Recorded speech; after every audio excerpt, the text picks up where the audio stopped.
விஜயகாந்த் அவர்கள் மறைவுக்கு பிறகு தேமுதிக மக்கள் மத்தியில அதிகமா பேசப்படுது.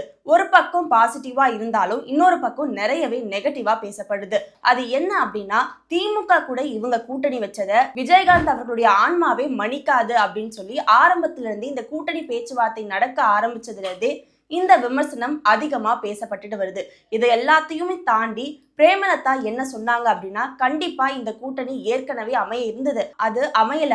இந்த 2026 தேர்தலில் அது அமைஞ்சத கண்டிப்பா அவர் ஏத்துப்பாரு அப்படின்ற பல விமர்சனங்களை அவங்களும் முன் வச்சாங்க. இந்த மாதிரி கூட்டணி ஆரம்பிச்சதுல இருந்தே இந்த பிரச்சனை போயிட்டு இருக்கு. சரி, கூட்டணி அறிவிச்சுட்டாங்க, இவங்களுக்கு 10 தொகுதியை கொடுத்துட்டாங்க, அப்புறம் என்ன பிரச்சனை இருக்க போகுதுன்னா, இந்த கூட்டணி அறிவிச்ச பிறகுதான் இன்னும் பிரச்சனை பூகம்பமா வெடிக்குது.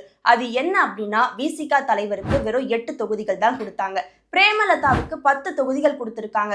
அவங்களுக்கு 1/2% வாக்கு வங்கியை வச்சிருக்க அவங்களுக்கே 10 தொகுதிகளை கொடுத்திருக்காங்களே, அப்படின்னா திமுகக்காக உழைச்ச விசிகாவுக்கு ஏன் கொடுக்கல அப்படின்ற ஒரு கேள்வியும் அப்ப முன்வைக்கப்பட்டது. இது எல்லாத்தையும் தாண்டி இந்த இடத்துலதான் பிரேமலதா அவர்களுடைய அரசியல் வியூகம் வெளிப்படுது.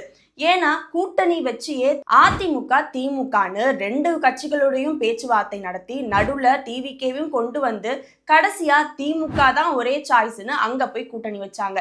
அது மட்டும் இல்லாம அவங்க தம்பிக்கும் சீட்டு, அதாவது ராஜ்யசபா சீட்டை வாங்கி கொடுத்திருக்காங்க.